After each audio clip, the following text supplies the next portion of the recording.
सरस्वती नमो नमः। माँ सरस्वती नमो नमः। विद्यादायिनी नमो नमः। हंसवाहिनी नमो नमः। ओं सरस्वती नमो नमः। माँ सरस्वती नमो नमः। विद्यादायिनी नमो नमः। हंसवाहिनी नमो नमः। जय माँ सरस्वती। ओम श्री सरस्वती विद्महे ब्रह्मपुत्राय धीमहि तन्नो देवी प्रचोदयात्। तन्नो देवी प्रचोदयात्। ओम श्रीं ह्रीं सरस्वती नमो नमः। मातृकृपा ही केवलम। सम्मान्य श्रोता बंधु, मु एक भव्य विषय उपस्थापना करने पाई मनस्थ करिछि, जहार शीर्षक हेउछि श्री पंचमी महात्म्य। ओम सरस्वती नमो नमः। विद्यादायिनी नमः सरस्वती जय वीणा पाणी भारती। विद्यादायिनी नमः सरस्वती जय वीणा पाणी भारती। शीतवसना मगो पद्मासनी विद्या भण्डारी त्रिपुरमोहिनी। शीतवसना मगो पद्मासनी विद्या भण्डारी त्रिपुरमोहिनी। नमो नमो नमो नमो माँ शारदा। नमो माँ वरदा दायिनी। विद्यादायिनी नमः सरस्वती जय वीणा पाणी भारती। शीतवसना मगो पद्मासनी विद्या भण्डारी त्रिपुर मोहिनी। नमो नमो नमो नमो माँ शारदा। नमो माँ वरदा दायिनी। वीणा पुस्तक बेनी पाणी वेद वेदान्त साम्राज्ञ राणी। वीणा पुस्तक बेनी पाणी वेद वेदान्त साम्राज्य राणी।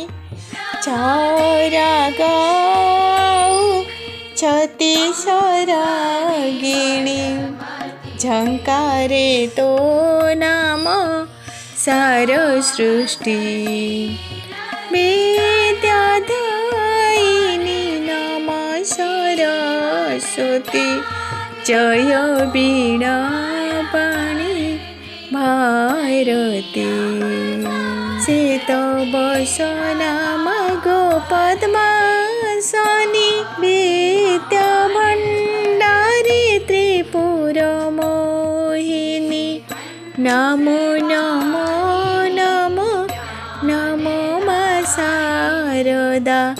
नमो माँ वरदा दायिनी। विद्यादायिनी नमः सरस्वती जय वीणा पाणी भारती। जय वीणा पाणी भारती। जय वीणा पाणी भारती। जय माँ सरस्वती। जय माँ सरस्वती। जय माँ सरस्वती। बसंतर अयमारंभ। धरणी राणी सकल सौंदर्य परिपूर्णा। मंगलमयी आद्याशक्तिर चरण तले पूजा बाढ़े धरित्री। ଏହି ତିଥି ବସନ୍ତ ପଞ୍ଚମୀ ନାମରେ ପ୍ରସିଦ୍ଧ। ଶ୍ରୀର ଅର୍ଥ ଲକ୍ଷ୍ମୀ ଓ ସରସ୍ୱତୀ। ବୈଦିକ ଯୁଗରେ ଶ୍ରୀ ଓ ଲକ୍ଷ୍ମୀ ପୃଥକ ପୃଥକ ଦେବୀ ଥିଲେ। ଶ୍ରୀ ପଞ୍ଚମୀ ଅର୍ଥାତ୍ ଲକ୍ଷ୍ମୀଙ୍କ ପଞ୍ଚମୀ। ବାସ୍ତବରେ ଲକ୍ଷ୍ମୀ ପ୍ରାକ୍ ବୈଦିକ ଦେବୀ ହେଲାବେଳେ ସରସ୍ୱତୀ ବୈଦିକ ଦେବୀ। ବସନ୍ତ ପଞ୍ଚମୀ ବା ମା ସରସ୍ୱତୀଙ୍କ ପୂଜା ହେଉଛି ଏକ ଶାସ୍ତ୍ରୀୟ ପୂଜା। ମା ସରସ୍ୱତୀ ହେଉଛନ୍ତି ଶାସ୍ତ୍ରୀୟ ଦେବୀ। ତ୍ରିଦେବୀଙ୍କ ମଧ୍ୟରେ ମା ସରସ୍ୱତୀ ହେଉଛନ୍ତି ଅନନ୍ୟା।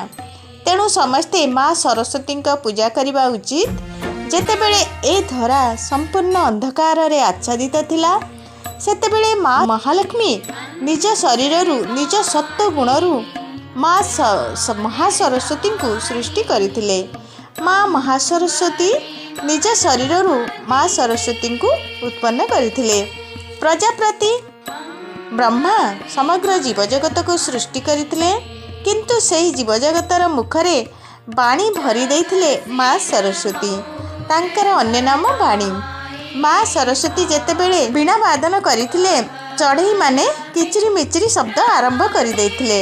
ପବନରେ ମଧ୍ୟ ସ୍ୱର ଭରି ଯାଇଥିଲା। ସମସ୍ତେ କଥା କହିବା ଶିଖିଥିଲେ।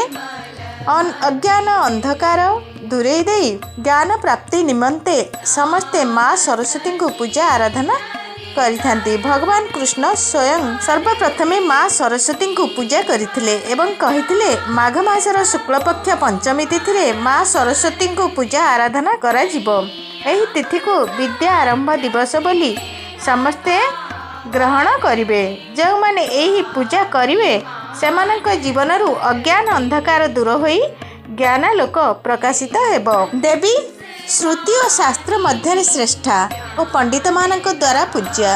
ଶ୍ରୀ ସରସ୍ୱତୀ ସକଳ ସାଧନାର ମୂଳାଧାର ଓ ଅନ୍ତିମ ପରିଣାମ।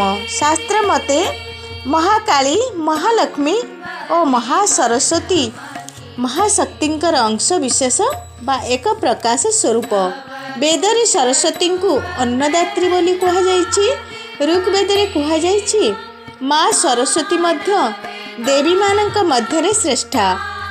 ମା, ଆମେ ଅସମୃଦ୍ଧ ହୋଇଯାଇଛୁ, ଆମକୁ ସମୃଦ୍ଧିଶାଳୀ କର ମା। ଭାରତୀୟ ସଂସ୍କୃତି ଅଦ୍ୱିତୀୟ। ତାହା ଅପୂର୍ବ ପରାଜ୍ଞାନ ଓ ଶିକ୍ଷାରେ ସମୃଦ୍ଧ। ତାର ଦୃଷ୍ଟି ଓ ଚଳଣୀରେ ଚମକ ରହିଛି। ସିଦ୍ଧିଦାତା ଓ ବିଘ୍ନ ବିନାଶନ ବିନାୟକ ତଥା ପ୍ରଜ୍ଞାନର ଦେବୀ ସରସ୍ୱତୀଙ୍କ ବିନା ଭାରତୀୟ ସଂସ୍କୃତି ଅଧ୍ୟୟନ ଅଭାବନୀୟ। ଦେବୀ ସରସ୍ୱତୀ ହିଁ ମହାକାଳୀ ଓ ମହାଲକ୍ଷ୍ମୀ। ଶ୍ରୀ ଦୁର୍ଗା ସପ୍ତଶତୀରେ ତାହା ସ୍ଥାନିତ। ମହାବିଦ୍ୟା ମହାବାଣୀ ଭାରତୀ ବାକ୍ ସରସ୍ୱତୀ ଆର୍ଯ୍ୟ ବ୍ରାହ୍ମୀ କାମଧେନୁ ବେଦଗର୍ଭା ଚଧୀଶ୍ୱରୀ। ବାସ୍ତବରେ ସରସ୍ୱତୀ ହେଉଛନ୍ତି କଥା କହୁଥିବା ବ୍ୟକ୍ତିର ଚିନ୍ତା ଓ କଳ୍ପନା ଶକ୍ତି। ତେଣୁ ସେ ବର୍ଣ୍ଣ, ରମା ଓ ବାକ୍ୟର ଈଶ୍ୱରୀ। ସେ ମଧ୍ୟ ସ୍ୱରର ଈଶ୍ୱରୀ, ସଙ୍ଗୀତମୟୀ। ଜୟ ତୁ ଶାରଦା ମାଗ ଅପର୍ଣ୍ଣା ପାର୍ବତୀ। ଜୟ ଶାରଦା ଓ ଜ୍ଞାନ ଜନଜ୍ଞାନ ଦାତ୍ରୀ। ତେଣୁ ବିଦ୍ୱାନ ଓ ପୁଣ୍ୟାତ୍ମାମାନେ ତାଙ୍କୁ ଶବ୍ଦ ବ୍ରହ୍ମ ବୋଲି ସ୍ତୁତି କରନ୍ତି। ଶବ୍ଦାର୍ଥ ରୂପରେ ସେ ସାରା ସଂସାରରେ ବ୍ୟାପ୍ତ। ବାଣୀର ଅଧୀଶ୍ୱରୀ, ସେ ସବୁର ରକ୍ଷା କରନ୍ତୁ। ସ୍ତୌମି ତ୍ୱଞ୍ଚ ବନ୍ଦେ ମମ ଖଳୁରସନଂ ନ କଦାଚିତ୍ ଯଥା। ମା ବୁଦ୍ଧିର୍ବିରୁଦ୍ଧା ଭବତୁ ନ ଚ ମନୋ ମେ ଜାତୁ ପାପମ୍। ମା ମେ ଦୁଃଖଂ କଦାଚିତ୍ କ୍ୱଚିଦପି ବିଷये ଧପ୍ୟସ୍ତୁ ମେଧନାනුକୂଲତ୍ୱମ୍।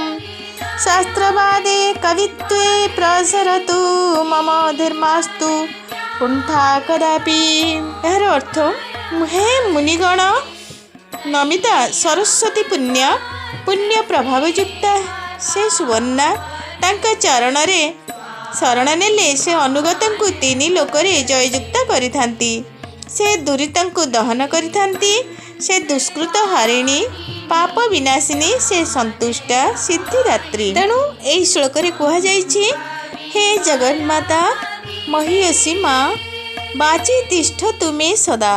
मोर बाणी को छाड़ी कुआड़े जातु नहीं, मोर जिह्वा को छाड़ी कुआड़े जातु नहीं, मोर बुद्धि विरोध भावना रे केबे कलुषित न हेउ, मोर मन पाप कार्य को न जाऊ। संस्कृत पुराण मानंकरे वर्णित रूप संभार को आधार करी ओडिया कवि गाई उठिछंती।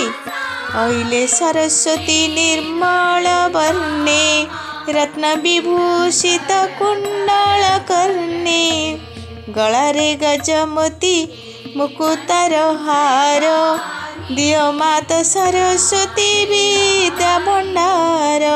पवित्र माघ मास शुक्ल पक्ष शुभ पंचमी तिथि को श्री पंचमी कहा जाए। श्री कहले साधारणतः श्रीकृष्ण द्वारा यह आरंभ होइथिला। माघस्य शुक्ला पंचम्या विद्यारंभ दिने बीच। ऋग्वेदरे सरस्वती को वाग्देवी बोली कहा जाइछि, किंतु परवर्ती काल तांकु महाविद्या, महावाणी, भारती, ब्राह्मी, बागीश्वरी, वेदगर्भा, विद्यादेवी आदि बहु नाम संबोधन करा जाइछि। से विद्यार भंडार, ज्ञानर गंताघर, बुद्धिर बतीघर। तांको करुणा नहेले कंठरू वाक्य स्फुरे नाही। तेणु विद्यार्थी ठारू आरंभ करी लेखक, साहित्य साधक पर्यंत समस्ते मांकर अनुग्रह लाभ पाई पूजार्चना करिथांती। माघ शुक्ल पंचमी सूर्योदय पूर्वर विद्यार्थी माने उठी फूल तोलिबारे लगी पड़ती।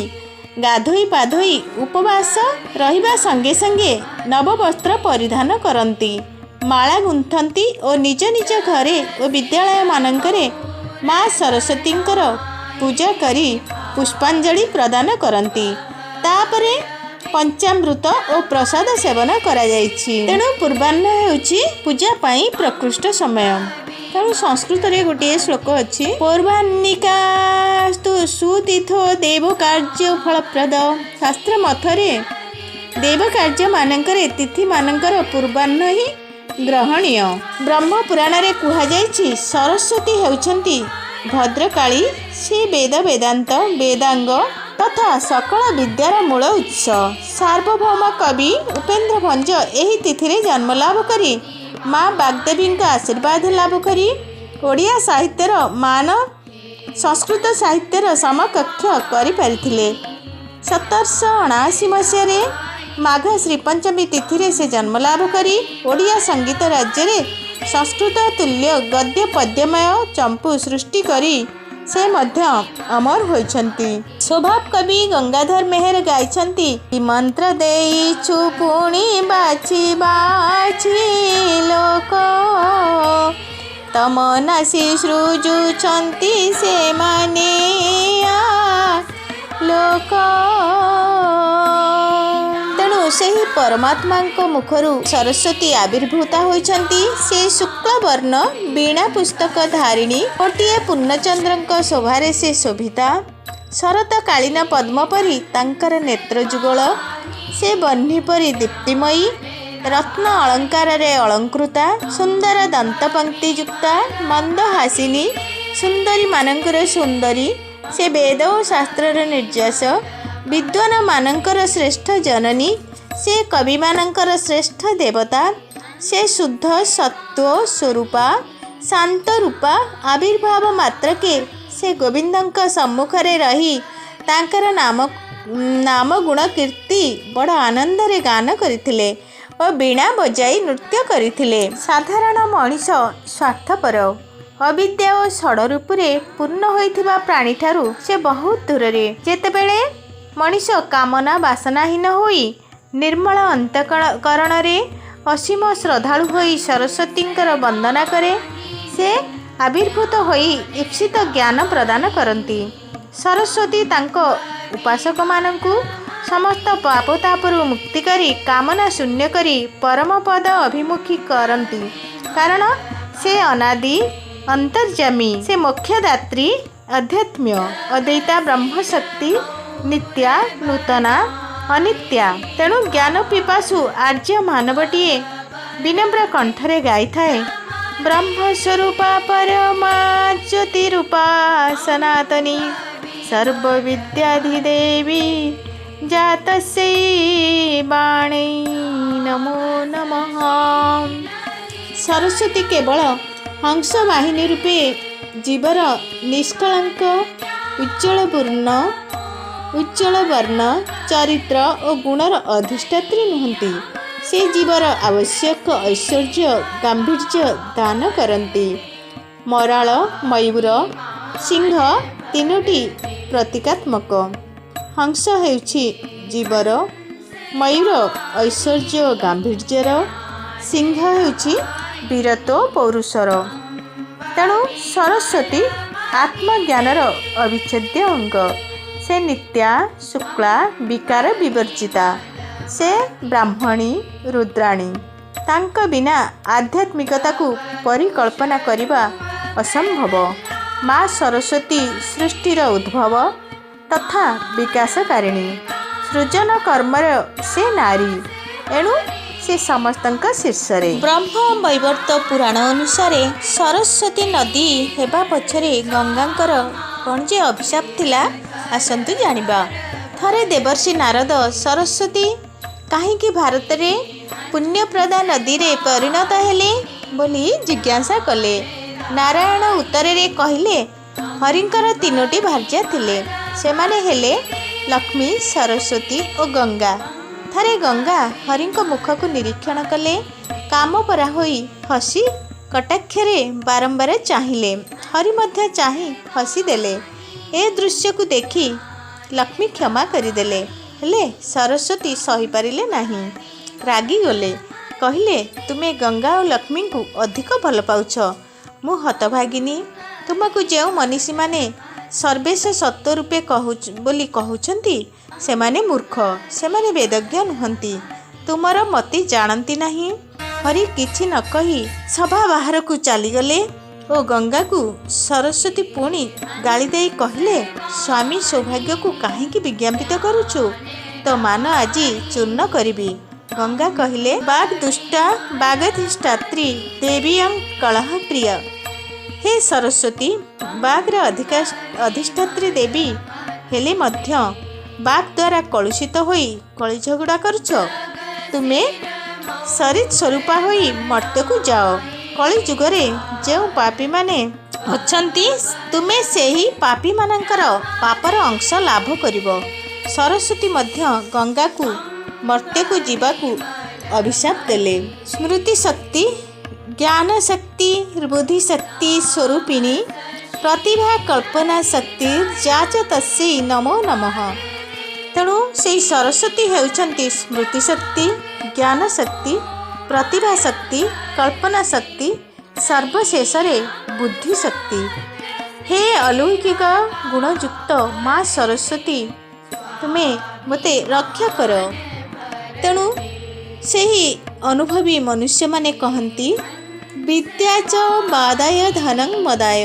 सरस्वती जे विष्णु घरणी से कथा ओडिया सन्थ अच्युतानंद दास तांक हरिवंशर द्वितीय खंडरे उल्लेख करिसंती। विष्णुदेव प्रभुंकर अटुतु गो जाया धवलंग जननी सर्वदा निर्माया। विष्णु बल्लभी तू गोटू माहेश्वरी सकल विद्या रे तू ही पुण्याधिकारी। प्रजापति ब्रह्मा सनातन धर्मर सृजन देव अटंती। ब्रह्मांक मुखरू चतुर्वेद उत्पत्ति। सृष्टि रचना परे माता सरस्वती ब्रह्मांक तेजरू उत्पन्न होइथिले। एणु कुहाଯାଏ सरस्वतींकर केही माँ नाहंती। मत्स्य पुराण अनुसार ब्रह्मांकर 5टी मस्तक अटे। माता सरस्वतींकर सुंदर और आकर्षणीय रूपकांति रे ब्रह्माजी प्रलोभित होइथिले। एथिरु रक्षा पाइबा पाई चतुर्दिग तथा नभमंडल रे सरस्वती मध्य छपी रहुथिले। ब्रह्मांक पंचम शिर द्वारा देवी सरस्वती अनुसंधान करा जाइथिला एवं शेषरे से तांकु पाइथिले। देवी को सृष्टि रचना रे साहाय्य भिक्षा करिथिले। सरस्वती पुराण ଓ ମତ୍ସ୍ୟ ପୁରାଣରେ କୁହାଯାଇଛି କି ବ୍ରହ୍ମା ଓ ସରସ୍ୱତୀ 100 ବର୍ଷ ପର୍ଯ୍ୟନ୍ତ ଜଙ୍ଗଲରେ ପତି ପତ୍ନୀ ରୂପେ ବିତାଇଥିଲେ। ଏହି କାରଣରୁ ବ୍ରହ୍ମା ଓ ସରସ୍ୱତୀଙ୍କ ମଧ୍ୟରେ ପ୍ରେମ ଭାବ ଜାଗ୍ରତ ହୋଇଥିଲା ଏବଂ ଦୁହିଁଙ୍କ ଔରସରୁ ସ୍ୱୟମ୍ଭୁ ମନୁ ନାମକ ଏକ ମାନସ ପୁତ୍ର ଜାତ ହୋଇଥିଲା। ଥରେ ସୃଷ୍ଟିର କଲ୍ୟାଣ ପାଇଁ ପ୍ରଜାପତି ବ୍ରହ୍ମାଜୀ ନିଜ ହସ୍ତରୁ କମଳକୁ ପୃଥିବୀ ପୃଷ୍ଠକୁ ଯଜ୍ଞର ସ୍ଥାନ ନିରୂପଣ କରିବା ପାଇଁ ପଠାଇଥିଲେ। ସେହି କମଳ ଯାଇ ରାଜସ୍ଥାନର ପୁଷ୍କର ନାମକ ଗୋଟିଏ ସ୍ଥାନରେ ଏକ ପୁଷ୍କରିଣୀ ତଟରେ ପଡ଼ିଥିଲା। ତେଣୁ ପ୍ରଜାପତି ବ୍ରହ୍ମା ସେହି ପୁଷ୍କର ନାମକ ସ୍ଥାନରେ ଯଜ୍ଞ କରିବା ପାଇଁ ସ୍ଥିର କରିଥିଲେ। କିନ୍ତୁ ସେଠାରେ ସାବିତ୍ରୀ ଦେବୀ ଅନୁପସ୍ଥିତ ଥିବାରୁ ସେ ବେଦମାତା ଗାୟତ୍ରୀଙ୍କୁ ଯଜ୍ଞ ସ୍ଥାନରେ ପତ୍ନୀ ରୂପେ ବିବାହ କରି ଏବଂ ସେଠାରେ ତାଙ୍କୁ ସ୍ତ୍ରୀ ରୂପେ ଯଜ୍ଞ କର୍ମରେ ଆବିର୍ଭୂତ କରି ଯଜ୍ଞକୁ ପୂର୍ଣ୍ଣାହୁତି ଦେଇଥିଲେ। ତାପରେ ମାତା ସାବିତ୍ରୀ ଦେବୀ ତାହା ଜାଣିପାରି ବ୍ରହ୍ମାଜୀଙ୍କୁ ଅଭିଶାପ ଦେଇଥିଲେ ଏବଂ ସୃଷ୍ଟିରେ ତାଙ୍କୁ କେହି ପୂଜା କରିବେନି ବୋଲି ଅଭିଶାପ ମଧ୍ୟ ଦେଇଥିଲେ। କେତେକଙ୍କ ମତରେ ବ୍ରହ୍ମାଙ୍କର 5 ପତ୍ନୀ ଅଟନ୍ତି। ଦେବୀ ସାବିତ୍ରୀ, ବେଦମାତା ଗାୟତ୍ରୀ, ଶ୍ରଦ୍ଧା, ମେଧା ଏବଂ ମାତା ସରସ୍ୱତୀ। ଏମାନଙ୍କ ମଧ୍ୟରେ ସାବିତ୍ରୀ ଓ ମାତା ସରସ୍ୱତୀଙ୍କ ବିଷୟରେ ଅଧିକାଂଶ ସ୍ଥାନରେ ଉଲ୍ଲେଖ କରାଯାଇଛି। ପୁରାଣରେ ସରସ୍ୱତୀ ସପ୍ତତୀର୍ଥମାନଙ୍କ ମଧ୍ୟରେ ଅନ୍ୟତମ। କବିବର ରାଧାନାଥ ରାୟ କହିଛନ୍ତି, ସରସ୍ୱତୀ ସରିତ ସୁସ୍ୱାଦୁ ଜଳ, ସେବି ହୋଇବ ତାର ହୃଦ ନିର୍ମଳ। ତେଣୁ କୁହାଯାଏ, ଗଙ୍ଗେ ଚ ଯମୁନେ ଚୈବ ଗୋଦାବରୀ ସରସ୍ୱତୀ, ନର୍ମଦେ ସିନ୍ଧୁ କାବେରୀ ଜଳେସ୍ମିନ୍ ସନ୍ନିଧଂ କୁରୁ। ତେଣୁ ଯୁଗେ ଯୁଗେ ସରସ୍ୱତୀ ପୁଣ୍ୟା ପବିତ୍ରା। ମାତୃଭୂମି ମାତୃଭାଷାର ଉନ୍ନତି କରିବା ସଙ୍ଗେ ସଙ୍ଗେ ସମସ୍ତ ପ୍ରକାର ବିଦ୍ୟା କିପରି ସତ୍ ଲୋକଙ୍କୁ ପ୍ରାପ୍ତି ହେଉ ଓ ସତ୍ ବିନିଯୋଗ ହେଉ, ଏଥିପାଇଁ ଅଜସ୍ର କର୍ମ ପ୍ରେରଣାର ଉତ୍ସ ଫିଟାଇ ଦିଅନ୍ତୁ ମା ସରସ୍ୱତୀ। ପ୍ରକୃତରେ ମାଙ୍କର ସ୍ତୁତି କ'ଣ ଆମେ କରିପାରିବା? କାରଣ ସେ ହେଲେ ସମ୍ପୂର୍ଣ୍ଣ, ତାଙ୍କର ଗୁଣ ଅବର୍ଣ୍ଣନୀୟ। କରୁଣାମୟୀ ଜଗଜ୍ଜନନୀ ମା'ଙ୍କ କରୁଣା କୈବଲ୍ୟ ପାଇ ଏହି ଜଗତରୁ ସମସ୍ତ ଅଜ୍ଞାନ ତମସା ଦୂର ହେଉ। ମା ସମସ୍ତଙ୍କୁ ଘଣ୍ଟ ଘୋଡ଼ାଇ ରଖିଥାନ୍ତୁ। ମୋର ବାଣୀକୁ ଏଇଠି ବିରାମ ଦେଇ ଆଜିର ଉପସ୍ଥାପନାକୁ ଏଇଠି ରଖୁଛି। ମୁଁ ଜୟନ୍ତୀ, ନମସ୍କାର। ଓಂ ସ୍ୱସ୍ତି ପ୍ରଜାଭ୍ୟ ପରିପାଳୟନ୍ତଂ ନ୍ୟାୟେନ ମାର୍ଗେଣ ମହିଂ ମହିଷା, ଗୋବ୍ରାହ୍ମଣେଭ୍ୟ ଶୁଭମস্তୁ ନିତ୍ୟଂ, ଲୋକା ସମସ୍ତା ସୁଖିନୋ ଭବନ୍ତୁ, ଲୋକା ସମସ୍ତା ସୁଖିନୋ ଭବନ୍ତୁ, ଲୋକା ସମସ୍ତା ସୁଖିନୋ ଭବନ୍ତୁ। ଓಂ ଅସତୋ ମା ସଦ୍ଗମୟ, ତମସୋ ମା ଜ୍ୟୋତିର୍ଗମୟ, ମୃତ୍ୟୁର୍ମା ଅମୃतं ଗମୟ। ଓಂ ଶାନ୍ତି ଶାନ୍ତି ଶାନ୍ତି।